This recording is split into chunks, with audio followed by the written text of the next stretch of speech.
बिस्मिल्लाहिर्रहमानिर्रहीम, अस्सलाम वालेकुम। मैं फैज़ान रिजवी हूँ और आप मेरे यूट्यूब चैनल और फेसबुक पे देख रहे हैं। आज 21 सितंबर 2022 है, दिन है जी वेंसडे, बुध का 210वां रोज़ है आज रूस और यूक्रेन के दरमियान जारी जंग का। रूस के सदर व्लादिमीर पुतिन कह रहे थे कि मेरी फोर्सेस को प्रेशराइज मत करो, हमारा रास्ता स्पेशल मिलिट्री ऑपरेशन का रास्ता रोकने की कोशिश ना करो, वरना मैं फुल फोर्स के साथ सामने आऊंगा। तो आज इस स्पेशल मिलिट्री ऑपरेशन के 210वें रोज रूस के सदर व्लादिमीर पुतिन ने एक्चुअली जंग का ऐलान किया। रूस के सदर व्लादिमीर पुतिन ने 13 मिनट 50 सेकंड्स की एक प्रेस कॉन्फ्रेंस की, जिसका बहुत ज़्यादा इंतज़ार किया जा रहा था। रूस के सदर ने 4 अहम ऐलानात किए इस प्रेस कॉन्फ्रेंस के दौरान, आपके सामने रखूंगा। उससे कबल मैं आपको बता दूं कि प्रेस कॉन्फ्रेंस स्केड्यूल की गई थी गुज़िश्ता रोज़ ट्यूसडे को रात को व्लादिमीर पुतिन ने प्रेस कॉन्फ्रेंस करना थी। रशिया, यूक्रेन, यूरोप, पूरी दुनिया की नज़रें यूनाइटेड नेशंस जनरल असेंबली के 77वें इजलास को छोड़कर लग गई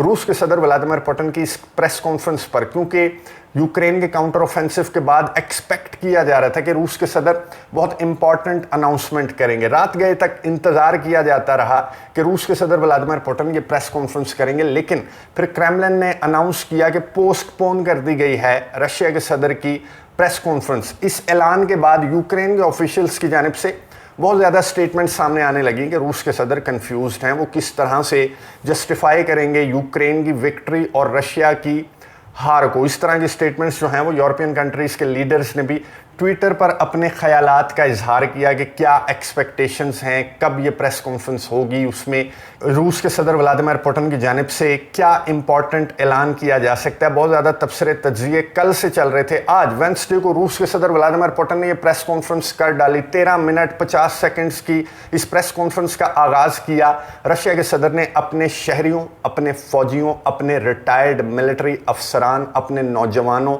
जेंडर कोई भी हो, उन्होंने कहा ख़वातीन हो, मर्द हो, कोई भी एज हो, मैं आप सबको ये बताना चाहता हूँ कि रशिया को ख़तरा है मगरिब से। मगरिब रशिया को डिस्ट्रॉय करना चाहता है, वीक करना चाहता है। ठीक उसी तरह जिस तरह से सोवियत यूनियन को तोड़ा गया था, इसी तरह अब रशिया को तोड़ने की कोशिशें की जा रही हैं। तो मैं तमाम शहरियों को मुखातिब करके कहता हूं कि तैयार हो जाएं अपनी सरजमीन की, रशिया की हिफाजत करने के लिए। रूस के सदर व्लादिमीर पुतिन ने थोड़ी सी हिस्ट्री रिपीट करते हुए बताया। सोवियत यूनियन का उन्होंने जिक्र किया, फिर डॉनबास रीजन का जिक्र किया, 2014 क्राइमिया के मामले का जिक्र किया और ये बताया कि रूसियों को, एथनिक रूसियों को किस तरह से बुली किया जाता रहा यूक्रेन के अंदर। इवन के क्राइमिया के मामले और जो मुआहिदा, एक एग्रीमेंट तय पाया था, उसके बाद भी यूक्रेन के अंदर, ईस्टर्न यूक्रेन के अंदर, डॉनबास रीजन के अंदर किस तरह से एथनिक रूसियों के साथ सलूक किया जाता रहा। फिर यूक्रेन को नेटो तैयार करता रहा, न्यूक्लियर वेपन वहां पर लगाता रहा, नेटो यूक्रेन को तैयार करता रहा रशिया के खिलाफ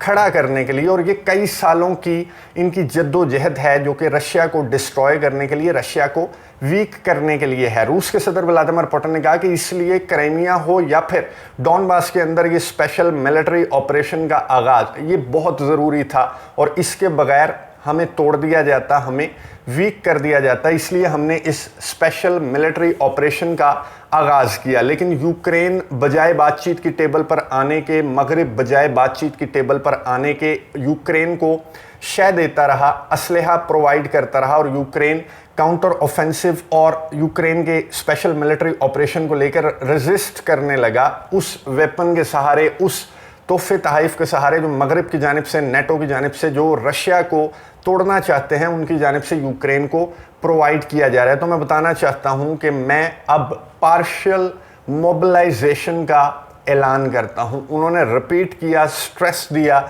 अपने इस लफ्ज़ पर और ये कहा कि मैं पार्शियल मोबिलाइजेशन का ऐलान करता हूं। अब पार्शियल मोबिलाइजेशन क्या होती है मैं आपको बता दूं। ये जुज़वी मोबिलाइजेशन है। इसके मशवरे बहुत सारे एक्सपर्ट्स की जानिब से, इवन के चेचन सरबराह रमज़ान कदरोव की जानिब से भी ये कहा जा रहा था कि अपने फ़ौजी मोबिलाइज़ करो, अपने फ़ौजी मैदान जंग में उतारो। ये वक्त आ चुका है कि यूक्रेन को और नेटो को बताया जाए कि रशिया की एक्चुअल पावर कितनी है। रूस के सदर व्लादिमीर पुतिन बारहा इस 7 महीनों के दौरान रिपीट कर चुके हैं कि मैं कुछ परसेंटेज अपनी स्ट्रेंथ की इस्तेमाल कर रहा हूं और मुझे मजबूर ना किया जाए कि मैं पूरी ताकत के साथ सामने आ जाऊं। अब पार्शियल मोबिलाइजेशन की जो डिटेल्स हैं वो क्रेमलिन की जानिब से अभी तक, जब मैं वीडियो रिकॉर्ड कर रहा हूं, तो सामने नहीं आई, क्योंकि कुछ देर कबल ये प्रेस कॉन्फ्रेंस इसका इख्तिताम हुआ, उसके फ़ौरन बाद डिफेंस मिनिस्ट्री की जानिब से एक स्टेटमेंट सामने आई कि पार्शियल मोबिलाइजेशन का मतलब ये होगा, रशिया की डिफेंस मिनिस्ट्री बता रही है कि पार्शियल मोबिलाइजेशन का मतलब ये होगा कि 3 लाख फौजी, एटलीस्ट रशिया के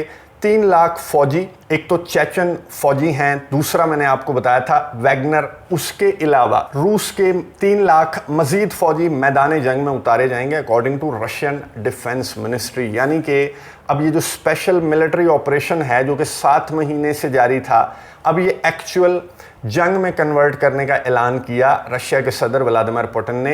पार्शियल मोबिलाइजेशन, अभी मुकम्मल मोबिलाइजेशन का ऐलान नहीं किया रूस के सदर व्लादिमीर पुतिन ने। मैं आपको ये बता दूं कि मोबिलाइजेशन क्या होती है फुल, उसमें ये कहा जाता है, जो कि यूक्रेन में ऑलरेडी इम्प्लीमेंट है, उसमें ये कहा जाता है कि 18 से 60 साल के जो मर्द हैं एक मुल्क के, वो मुल्क से बाहर नहीं जा सकते। यानी कि पूरी मुकम्मल इमरजेंसी लगा दी जाती है किसी मुल्क के अंदर और मर्दों को कहा जाता है कि आपने मैदान जंग में उतरना है। तो ये फुल मोबिलाइज नहीं कर रहे रशिया के सदर व्लादिमीर पुतिन। अभी ये पहला गियर मैं कहूँगा लगाया इस जंग का रूस के सदर व्लादिमीर पुतिन ने, और पार्शियल मोबिलाइजेशन का ऐलान किया है जिसके मुताबिक 3 लाख रूसी फौजी मैदान जंग में उतारे जाएंगे। और जो यूक्रेन अपने काउंटर ऑफेंसिव को लेकर आगे की जानिब बढ़ रहा है, जिस तरह के ऐलानात, जिस तरह के तराने, जिस तरह के स्टेटमेंट्स के रशिया हार रहा है, रशिया के फौजी ख़त्म हो गए, टैंक्स ख़त्म हो गए, यूक्रेन की विक्ट्री सामने दिखाई दे रही है। तो अब मुझे बताएं कि 3 लाख फौजी जब उतरेंगे मैदान जंग में तो फिर ये कहाँ जाएगा काउंटर ऑफेंसिव और कहाँ जाएगा यूक्रेन। और अभी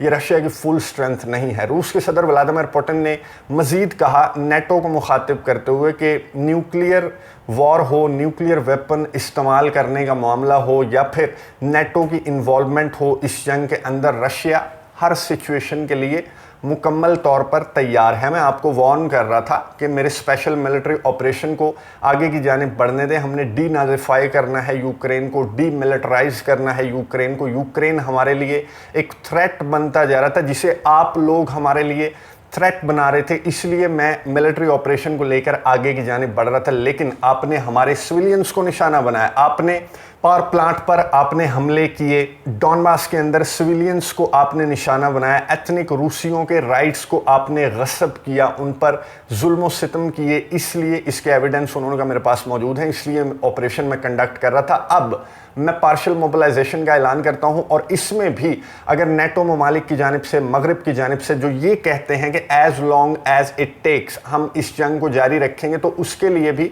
रशिया मुकम्मल तौर पर तैयार है। रूस के सदर व्लादिमीर पुतिन ने ये कहा कि असलहा, गोला बारूद मज़ीद बनाएं क्योंकि ये जंग मज़ीद आगे जा सकती है। तमाम शहरी तैयार हो जाएं अपने मुल्क की, रशिया की हिफाजत करने के लिए, और फ़ौजी डट जाएं मैदान जंग में, चाहे जिस तरह की भी सिचुएशन, जितना बड़ा भी दुश्मन सामने आ जाए, आपने रुकना नहीं है। रूस के सदर व्लादिमीर पुतिन ने अनाउंस किया, ये गुज़िश्ता रात ही जो सेपरेटिस्ट लीडर्स हैं उनकी जानिब से अनाउंस कर दिया गया था कि 4 रीजन्स के अंदर, यूक्रेन के 4 रीजन्स के अंदर रेफरेंडम करवाया जाएगा। 23 सितंबर को रेफरेंडम का ऐलान किया गया है कि परसों रेफरेंडम का आगाज़ हो जाएगा। 23 से 27 सितंबर तक रेफरेंडम रहेगा रशिया के 4 रीजन्स में। कौन से 4 रीजन हैं? लोहेंस्क, डोनेट्स्क, ज़पोरिज़िया और खिरसोन। लोहेंस्क, डोनेट्स्क, ज़पोरिज़िया और खिरसोन के अंदर रेफरेंडम होगा। और रेफरेंडम का क्या मतलब है? रेफरेंडम के बाद ये इलाके जिनका मैंने आपको नाम बताया, ये इलाके रूस का हिस्सा बन जाएंगे। और फिर जो एक्सपर्ट्स कह रहे हैं वो ये कह रहे हैं कि रेफरेंडम 27 सितंबर को जब रेफरेंडम ख़त्म होगा उसके बाद एक्चुअली ये जंग जो है वो एक बड़ी जंग की शक्ल इख्तियार कर सकती है कि जबकि रूस के 3 लाख फौजी मैदान जंग में होंगे, 4 यूक्रेन के इलाके रशिया का हिस्सा बन चुके होंगे, तो फिर व्लादिमीर पुतिन इस जंग को बहुत तेज़ी के साथ और बहुत बड़े लेवल पर लेकर आगे की जानिब जाएंगे। और उनकी मंजिल क्या है ये अभी एक्सपर्ट्स भी बताने से कासिर हैं। और रूस के सदर व्लादिमीर पुतिन ने अपनी इस शॉर्ट सी प्रेस कॉन्फ्रेंस में भी ये जिक्र नहीं किया कि उन्होंने आगे कहाँ तक जाना है, सिर्फ ये कहा कि मैं मुकम्मल तौर पर तैयार हूँ as long as it takes कहने वालों के लिए।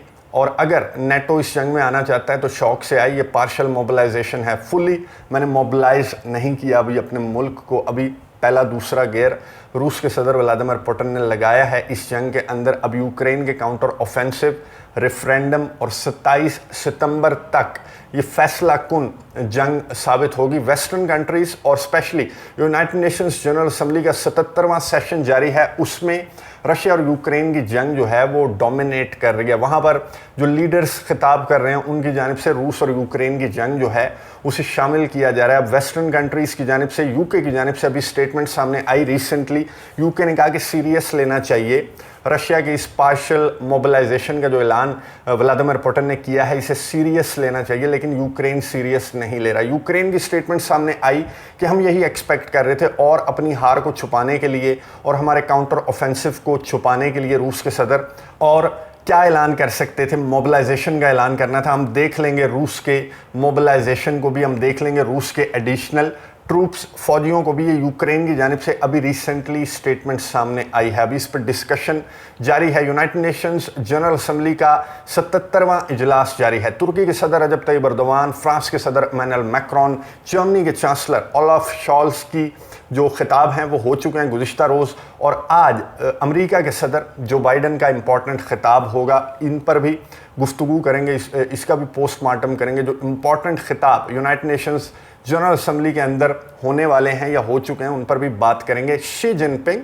और व्लादिमीर पुतिन का खिताब यूनाइटेड नेशंस जनरल असेंबली में नहीं होगा। बाकी जो प्रोमिनेंट लीडर्स हैं, वज़ीर आज़म शहबाज शरीफ का जो खिताब है वो 23 सितंबर के लिए स्केड्यूल है। और भी इंपॉर्टेंट जो लीडर्स हैं, आज जो बाइडन का भी खिताब है तो उस पर भी बात करेंगे। कमेंट्स बॉक्स में ज़रूर बताइएगा कि आप किस लीडर का जो यूनाइटेड नेशंस जनरल असेंबली से खिताब है वो किस किस लीडर का आप सुनना चाहते हैं, ताकि उसे कंटेंट का हिस्सा बनाएं, उस पर डिस्कशन करें। तुर्की के सदर रजब तैयब एर्दोगान के यूनाइटेड नेशंस जनरल असेंबली के खिताब के हवाले से अगली वीडियो में इंशाल्लाह बात करेंगे। और ये जो मोबिलाइजेशन अनाउंस की व्लादिमीर पुतिन ने, इसके आफ्टर शॉक्स, इस पर रिएक्शन अभी आना स्टार्ट हुआ है। क्या रिएक्शन अमेरिका की जानिब से सामने आएगा, क्या रिएक्शन नेटो की जानिब से सामने आएगा, उस पर भी नज़र रखेंगे। आपको अपडेट्स देता रहूँगा। अगली वीडियो तक के लिए इजाज़त दीजिए। अल्लाह हाफ़िज़।